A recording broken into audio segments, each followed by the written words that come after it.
بسم اللہ الرحمن الرحیم نحمدہ ونصلی علی رسولہ الکریم اما بعد۔ معزز سامعین، السلام علیکم ورحمۃ اللہ وبرکاتہ۔ آج کی نشست میں ہم قربانی کی فضیلت اور اہمیت قرآن اور حدیث کی روشنی میں اس کا جائزہ لیں گے۔ قربانی ایک اہم عمل ہے۔ یوم النحر یعنی عید الاضحیٰ کے دن سب سے بہترین عمل جو اللہ تعالیٰ کے ہاں مقبول اور اہمیت کا حامل ہے وہ جانور کی قربانی ہے۔ اس کے بارے میں قرآن اور حدیث میں ہمیں بہت زیادہ رہنمائی ملتی ہے۔ قرآن مجید میں اللہ تعالیٰ نے سورہ مائدہ آیت نمبر 27 میں آدم علیہ السلام کے دو بیٹوں کا واقعہ بیان فرمایا، جس میں ان کی قربانی کا ذکر فرمایا۔ وَاتْلُ عَلَيْهِمْ نَبَأَ ابْنَيْ آدَمَ بِالْحَقِّ إِذْ قَرَّبَا قُرْبَانًا فَتُقُبِّلَ مِنْ أَحَدِهِمَا وَلَمْ يُتَقَبَّلْ مِنَ الْآخَرِ۔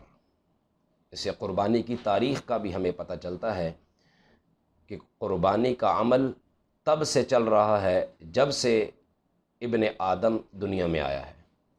آدم علیہ السلام کے دو بیٹوں نے قربانی کی، فَتُقُبِّلَ مِنْ أَحَدِهِمَا، ایک سے قبول کر لی گئی، وَلَمْ يُتَقَبَّلْ مِنَ الْآخَرِ، اور دوسرے سے قبول نہیں کی گئی۔ اسی طرح اللہ تعالیٰ سورہ کوثر کے اندر ارشاد فرماتے ہیں آیت نمبر 2، فَصَلِّ لِرَبِّكَ وَانْحَرْ۔ اے نبی علیہ السلام، نماز پڑھیے اپنے رب کی رضا کے لیے اور نحر کیجئے، قربانی کیجئے۔ گو کہ نحر کا معنی فقہا فرماتے ہیں اونٹ کو نحر کیا جاتا ہے، لیکن قربانی کا مفہوم اس میں بہرحال داخل ہے۔ اس کے علاوہ بے شمار آیات ہیں، چند احادیث کا جائزہ بھی آپ حضرات کے سامنے پیش کریں گے جس سے قربانی کی اہمیت اور فضیلت واضح ہو۔ حدیث نمبر 1 حضرت برا ابن عازب رضی اللہ عنہ سے روایت ہے، جو امام بخاری رحمۃ اللہ علیہ نے بخاری شریف میں نقل کی ہے۔ فرماتے ہیں مفہوم یہ ہے کہ میں نے نبی علیہ السلام کے ساتھ نماز پڑھی اور اس کے بعد نبی علیہ السلام کے پاس قربانی پیش کی گئی، آپ نے اس کو ذبح فرمایا اور آپ نے یہ ارشاد فرمایا کہ یہ اللہ کے لیے، اللہ سب سے بڑا ہے، جس نے یہ قربانی کی فقد اصاب سنتنا او اصاب سنت المسلمین۔ بعض روایتوں میں یہ الفاظ آئے کہ جس نے قربانی کر لی نماز کے بعد اس نے مسلمانوں کے طریقے کو پا لیا۔ یہ مسلمانوں کا اجتماعی طریقہ ہے جو مسلسل چلا آ رہا ہے۔ حدیث نمبر 2، یہ بھی امام بخاری رحمۃ اللہ علیہ نے بخاری شریف میں حضرت انس بن مالک رضی اللہ عنہ سے روایت کیا ہے۔ اس میں وہ فرماتے ہیں جناب نبی کریم خاتم النبیین صلی اللہ علیہ وسلم کے عمل کو ہم ہمارے سامنے رکھتے ہیں۔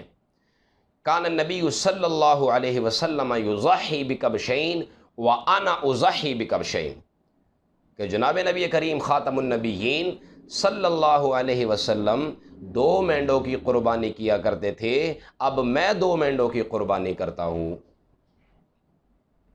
حدیث نمبر 3، حضرت عبداللہ ابن عمر رضی اللہ عنہ جناب نبی کریم خاتم النبیین صلی اللہ علیہ وسلم کا عمل بتاتے ہیں کہ جناب نبی کریم صلی اللہ علیہ وسلم اقام رسول اللہ صلی اللہ علیہ وسلم بالمدینۃ 10 سنین یضحی کل سنہ۔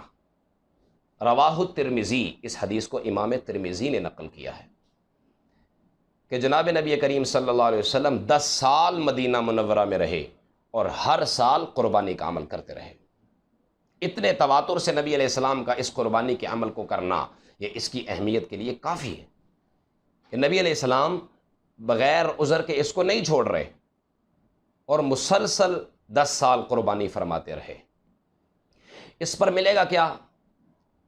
حدیث نمبر 4، ام المومنین حضرت عائشہ صدیقہ طاہرہ مطہرہ عفیفہ کائنات رضی اللہ تعالی عنہا ارشاد فرماتی ہیں روایت کرتی ہیں جناب نبی کریم صلی اللہ علیہ وسلم سے، حضرت صلی اللہ علیہ وسلم نے ارشاد فرمایا ما عمل آدمی من عمل یوم النحر احب الی اللہ من احراق الدم، کہ یوم النحر کے اندر احراق دم یعنی خون، جانور کا خون بہانے سے بڑا کوئی عمل نہیں۔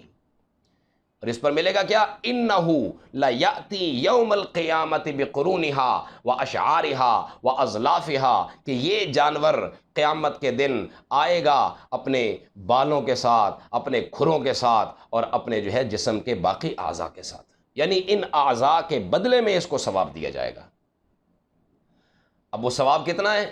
اس پر ایک اور حدیث، حدیث نمبر 5، نبی علیہ السلام سے پوچھا گیا، حضرت زید ابن ارقم رضی اللہ عنہ راوی ہے، اور اس حدیث کو سنن ابن ماجہ کے اندر نقل کیا گیا ہے۔ نبی علیہ السلام سے پوچھا گیا یا رسول اللہ ما هذه الاضاحی، یہ قربانی کیا ہے، اس کی حقیقت کیا ہے؟ نبی علیہ السلام نے ارشاد فرمایا سنت ابیکم ابراہیم علیہ السلام، یہ حضرت ابراہیم علیہ السلام جو ہمارے جد امجد ہیں، روحانی باپ ہیں، یہ ان کا طریقہ ہے، یہ ان کی سنت ہے۔ وما لنا فیہا یا رسول اللہ، پوچھا گیا یا رسول اللہ ہمیں اس کے بدلے میں کیا ملے گا؟ فرمایا بکل شعرۃ حسنۃ، ہر ایک بال کے بدلے ایک نیکی کا ثواب ملے گا۔ فالصوف یا رسول اللہ، یا رسول اللہ وہ جانور جن کے جسم پر اون ہوتا ہے اس کے بدلے میں کیا ملے گا؟ فرمایا بکل شعرۃ من الصوف حسنۃ، صوف کے بھی ایک ایک بال کے بدلے میں، یعنی اون کے ایک ایک بال کے بدلے میں ایک ایک نیکی کا ثواب ملے گا۔ کون گن سکتا ہے جانور کے جسم پر کتنے بال ہیں، اس کی اون میں کتنے ہزاروں سینکڑوں لاکھوں بال ہیں، ہر ایک بال کے بدلے میں نیکی مل رہی ہے، گناہ معاف ہو رہے ہیں اور درجات بلند ہو رہے ہیں، اتنا بڑا عمل۔ حدیث نمبر 6، حضرت ابو سعید خدری رضی اللہ عنہ سے روایت ہے، نبی علیہ الصلوۃ والسلام نے حضرت سیدہ فاطمۃ الزہراء رضی اللہ تعالی عنہا سے فرمایا کہ اے فاطمہ کھڑی ہو جاؤ اپنی قربانی کی طرف اور اپنی قربانی کا مشاہدہ کرو، اس کو دیکھو، اس لیے کہ خون کا ایک ایک قطرہ جب گرے گا ایک ایک قطرے کے بدلے میں تمہارے گناہ معاف ہو جائیں گے۔ تو ایک ایک قطرے کے بدلے میں گناہ معاف ہو رہے ہیں اور ایک ایک بال کے بدلے میں ثواب اور نیکیاں مل رہی ہیں۔ حضرت سیدہ فاطمۃ الزہراء رضی اللہ عنہا نے اس موقع پر بڑا خوبصورت سوال کیا جس میں ہمارے لیے بہت بڑی تسلی۔ عرض کیا یا رسول اللہ یہ جو ثواب، اتنا ثواب آپ نے بیان فرمایا، ایک ایک قطرے کے بدلے میں گناہ معاف ہوں گے، کیا یہ ہمارے اہل بیت والوں کے لیے خصوصیت ہے یا سارے مسلمانوں کے لیے؟ تو جناب نبی کریم خاتم النبیین صلی اللہ علیہ وسلم نے ارشاد فرمایا یہ سارے مسلمانوں کے لیے، اس لیے ہمیں خوش دلی کے ساتھ قربانی کرنی چاہیے۔ ایک حدیث میں نبی علیہ الصلوۃ والسلام نے یہ ارشاد بھی فرمایا جس کی روایت حضرت ام المومنین عائشہ رضی اللہ تعالیٰ عنہ نے فرمائی، جس کا مفہوم یہ ہے کہ فطیبوا بہا نفسا فضحوا طیبوا بہا نفسا، قربانی کرو اور خوش دلی سے کرو۔ کوئی بھی عمل نیکی کا عمل جب خوش دلی سے کیا جاتا ہے تو اللہ کی بارگاہ میں وہ قبولیت جو ہے کا شرف عطا اس کو ہو جاتا ہے۔ اس لیے جو ہے ہمیں قربانی کرنی چاہیے، دل کھول کر قربانی کرنی چاہیے، غرباء کا اس میں جو ہے احساس ہے، ان کو اپنے خوشی میں شریک کرنا چاہیے، اس سے ہمارے گناہ بھی معاف ہوں گے، فریضہ بھی ادا ہوگا، ابراہیم علیہ السلام کی سنت بھی ادا ہوگی اور جناب نبی کریم صلی اللہ علیہ وسلم کی سنت بھی ادا ہوگی۔ اللہ تعالی ہمیں سمع نصیب فرمائے، ہماری قربانیوں کو قبول فرمائے۔ وآخر دعوانا ان الحمد للہ رب العالمین۔ السلام علیکم ورحمۃ اللہ وبرکاتہ۔